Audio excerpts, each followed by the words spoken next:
மரத்திலே தூக்கப்பட்ட எவனும் சபிக்கப்பட்டவன் என்று எழுதியிருக்கிறபடி கிறிஸ்து நமக்காக சாபமாகி நியாயப்பிரமாணத்தின் சாபங்களுக்கு நம்மை நீங்களாக்கி மீட்டு கொண்டார்.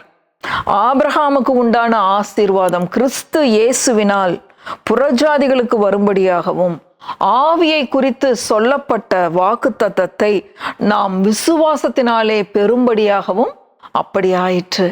பாருங்க, ஆபிரகாமுடைய ஆசீர்வாதத்தை நம்ம பெற்றுக்கொள்ளும்படியா அவர் ஒரு சாபமான மரணத்தை தெரிந்து கொண்டாராம். பிதாவாகிய தேவன் இதை அனுமதித்திருக்கிறாரு. தேவனே சொல்றாரு, மரத்துல தூக்கப்பட்ட எவனும் சபிக்கப்பட்டவன் அப்படின்னு சொல்லி. யாருமே இந்த மரணத்தை சூஸ் பண்ண மாட்டாங்க. இந்த கல்வாரி சிலுவையில மரத்துல மரிக்கிறது பாருங்க, அப்படிப்பட்ட ஒரு சாபமான மரணத்தை உங்களுக்காகவும் எனக்காகவும் அவர் தெரிந்து கொண்டார். பிரியமானவர்களே, எதற்காக அப்படிங்கிறது தான் இன்றைக்கு நாம் கற்றுக்கொள்ள போறோம். இந்த நல்ல சத்தியத்தை கேட்கும்படியாக நான் உங்க ஒவ்வொருத்தரையும் இந்த காலை வேளையில வாழ்த்தி ஆசீர்வதிக்கிறேன். பிரியமானவர்களே, பாருங்க, கலாத்தியர் 3வது அதிகாரம் 13-14 வசனம். கலாத்தியர் 3:13-14. மரத்திலே தூக்கப்பட்ட எவனும் சபிக்கப்பட்டவன் என்று எழுதியிருக்கிறபடி கிறிஸ்து நமக்காக சாபமாகி நியாயப்பிரமாணத்தின் சாபத்திற்கு நம்மை நீங்களாக்கி மீட்டு கொண்டார். நியாயப்பிரமாணத்தின் சாபங்கள் என்ன அப்படின்னா, நம்ம உபாகமம் 28வது அதிகாரம் முதல் 14 வசனங்களை விரும்பி படிப்போம். ஏன்னா அதுல ஃபுல்லா ஆசீர்வாதமான வசனங்கள். அந்த 15வது வசனத்திலிருந்து கடைசி அந்த அதிகாரம் முடியிற வரைக்கும் 66-67 வசனங்கள், அது முடியிற வரைக்கும் பார்த்தா பூரா எல்லா சாவுக்கு ஏதுவான வசனங்கள் தான். எல்லா சாபத்தை குறிச்சு, உனக்கு இப்படி வியாதி வந்துடும், நீ இப்படி சாவ அப்படி சாவ, அந்த மாதிரி பூராமே அந்த நியாயப்பிரமாணத்தின் சாபங்கள் தான். கர்த்தர் எவ்வளோ நல்லவர்னா பாருங்க, அந்த பயமெல்லாம் போகணும், இந்த நியாயப்பிரமாணத்தின் சாபங்களை குறித்த பயங்கள் போகணும் அப்படின்னு சொல்லி ஆண்டவர் என்ன பண்ணிட்டாருன்னா, இந்த நியாயப்பிரமாணத்தின் சாபங்கள் எல்லாத்தையும் நீக்குவதற்காக அவர் கல்வாரி மரணத்தை தெரிந்து கொண்டார். பிரியமானவர்களே, எல்லாரும் சபிக்கப்பட்டவன் சபிக்கப்பட்டவன் அப்படின்னு சொல்ற அந்த மரணத்தை இவர் ஏற்றுக்கொண்டார் உங்களுக்காகவும் எனக்காகவும். பிரியமானவர்களே, பாருங்க, மரத்திலே தூக்கப்பட்ட எவனும் சபிக்கப்பட்டவன். அந்த கல்வாரி மரத்துல தூக்கி போட்டுட்டு அவங்க சபிக்கப்பட்டவங்க. பாருங்க, இன்னொரு வசனத்தை வாசிப்போம். உபாகமம் 21வது அதிகாரம் 23வது வசனம். உபாகமம் 21-23 பாருங்க, அது இன்னும் கொஞ்சம் தெளிவா இருக்கு. இரவிலே அவன் பிரேதம் மரத்திலே தொங்கலாகாது, அந்நாளிலே தானே அதை அடக்கம் பண்ண வேண்டும். தூக்கி போடப்பட்டவன் தேவனால் சபிக்கப்பட்டவன். தூக்கி போடப்பட்டவன், இந்த வார்த்தைக்காக தான் இந்த வசனத்தை படிச்சேன். தூக்கி போடப்பட்டவன் தேவனால் சபிக்கப்பட்டவன். மரத்துல தூக்கி போட்டுட்டு அவங்க யாரா? தேவனால் சபிக்கப்பட்டவர்கள்.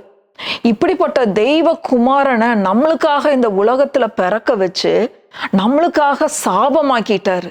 சபிக்கிற மாதிரி தேவனால் சபிக்கப்பட்டு அவர் மரணத்தை உத்தரித்தார் பாருங்க, உங்களுக்காகவும் எனக்காகவும். எதுக்காக அப்படின்னா அதுதான் பாருங்க, கலாத்தியர் 3:14 பாருங்களேன். ஆபிரகாமுக்கு உண்டான ஆசீர்வாதம் கிறிஸ்து இயேசுவினால் புறஜாதிகளுக்கு வரும்படியாகவும். நம்ம எல்லாம் புறஜாதிகளா எண்ணப்பட்டோம். பாவத்தினாலும் அக்கிரமத்தினாலும் நம்ம எல்லாரும் புறஜாதிகளா எண்ணப்பட்டோம். தேவனுக்கு பிதாவுக்கு பகைஞர்களா இருந்தோம். நம்மளை எல்லாம் பிதாவின் இடத்துல ஒன்று சேர்க்கும்படியாக தெய்வ குமாரன் பரலோகத்திலிருந்து இறங்கி இந்த பூமியில பிறந்து மனிதனாகவே வாழ்ந்து நமக்காகவே மரித்தார் பாருங்க. ஏன் அப்படின்னா, அவர் தெய்வ குழந்தையா இருந்தா நம்ம கூட பழக முடியாது, நம்ம கூட பேச முடியாது, நம்ம படுற கஷ்டங்கள் எல்லாம் அவர் அனுபவிக்க முடியாதுங்கிறதுக்காக அவர் மனிதனாக வர வேண்டி இருந்துச்சு பாருங்க. அப்படி எல்லா நியாயப்பிரமாணத்தின் சாபங்களும் உபாகமம் 28:15வது வசனத்திலிருந்து 66வது வசனத்துல இருக்கிற அத்தனை சாப லிஸ்டையும் நீக்கும்படியாக, எந்த சாபங்களும் நம்மளை தொடக்கூடாதுங்கிறதுக்காக அவர் சாபமாகவே மாறினார் பாருங்க. அவர் சாபமாயிட்டாரு உங்களையும் என்னையும் ஆசீர்வதிக்கும்படியாக. எப்படிப்பட்ட ஆசீர்வாதங்களாம்? ஆபிரகாமுடைய ஆசீர்வாதம். வாக்குத்தத்தத்தினால நமக்கு சுதந்திரமாகும்படியாக 100 வயதுல பிள்ளை பெற்ற ஆபிரகாம் பாருங்க, வானத்து நட்சத்திரங்களை போல நான் உன்னை பெருகவே பெருக பண்ணுவேன் என்று சொன்னார். கடற்கரை மணலை போல பெருகவே பெருக பண்ணுவேன்னாரு. எப்படிப்பட்ட சந்ததி ஆபிரகாமுடைய சந்ததி! பிரியமானவர்களே, ஒரு பரிசுத்த சந்ததி. இன்னும் உலக பிரகாரமா பார்த்தோம்னா வெள்ளியும் பொண்ணும் உடைய சீமானாயிருந்தான். ஆபிரகாமுடைய சொத்துக்கள் பூமி தாங்க கூடாம இருந்தது. எல்லா ஆசீர்வாதங்களும். அது மட்டும் இல்ல, குமாரனை பலி கொடுக்கிறாரு. யாரு? ஆபிரகாம் பலி கொடுக்கறக்காக போறாரு. அங்க போகும்போது ஆண்டவர் சொல்றாரு, உன் பையன் மேல, ஈசாக்கின் மேல நீ கை போடாத, கத்திய கீழே போட்டுரு. ஆபிரகாமே எப்படிப்பட்ட ஆசீர்வாதத்தை கொடுக்கிறாருன்னு பாருங்க. அவன் பாவனையாக திரும்பவும் பெற்றுக்கொண்டான்னு வசனம் சொல்லுது. பலி கொடுத்த மாதிரி தான். கர்த்தர் எவ்வளவு நல்லவன் பாருங்க பிரியமானவர்களே. முன்னாடியே செஞ்சு காமிச்சிட்டாரு. பின்னாடி ஒரு நாள் இதே இடத்துல நான் என் குமாரனை மறிக்க கொடுக்க போறேன். அதனால நீ இப்போ உன் குமாரனை பலியா கொடுக்க வேண்டாம். நீ கீழ்ப்படுகிறவன் எனக்கு தெரியும். நீ என்னுடைய சொல்லுக்கு கீழ்ப்படிந்து உன் மகனை பலியாக ஒப்பு கொடுத்ததுனால உன் சந்ததியை வானத்து நட்சத்திரங்களை போல நான் பெருக பண்ணுவேன் அப்படின்னு சொல்லி ஆசீர்வதிக்கிறார் கர்த்தர். பிரியமானவர்களே, அந்த ஆசீர்வாதம் எல்லாம் இன்றைக்கு நமக்கு சொந்தமா இருக்கு. எல்லாத்துலயும் ஒரு பெருக்கம், எல்லாத்துலயும் பெருக்கம். பரிசுத்த ஆவியினால அந்த ஆசீர்வாதங்கள் எல்லாம் நமக்கு வரும்படியாக ஆண்டவர் என்ன பண்ணிட்டாரு? இதை விசுவாசத்தினால நாம் பெரும்படியாகவும் இந்த கல்வாரி மரணத்துல தன்னை ஒப்பு கொடுத்தாரு பாருங்க. கடைசியா கொலோசியர் 2வது அதிகாரம் 13, 14, 15 வசனம். கொலோசியர் 2, 13, 14, 15.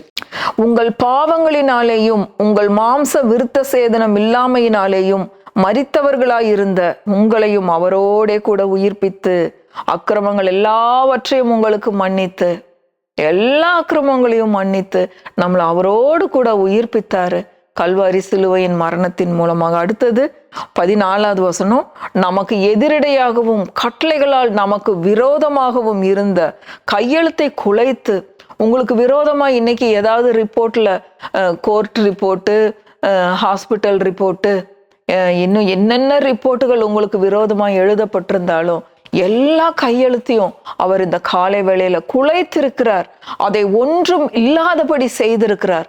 எல்லா கையெழுத்தையும் குலைத்து அதை நடுவில் இராதபடிக்கு எடுத்து சிலுவையின் மேல் ஆணி அடித்து எல்லா துரைத்தனங்களையும் அதிகாரங்களையும் உரிந்து கொண்டு அவைகளை எல்லாம் வெளியரங்கமான கோலமாக்கி சிலுவையிலே வெற்றி சிறந்தார்.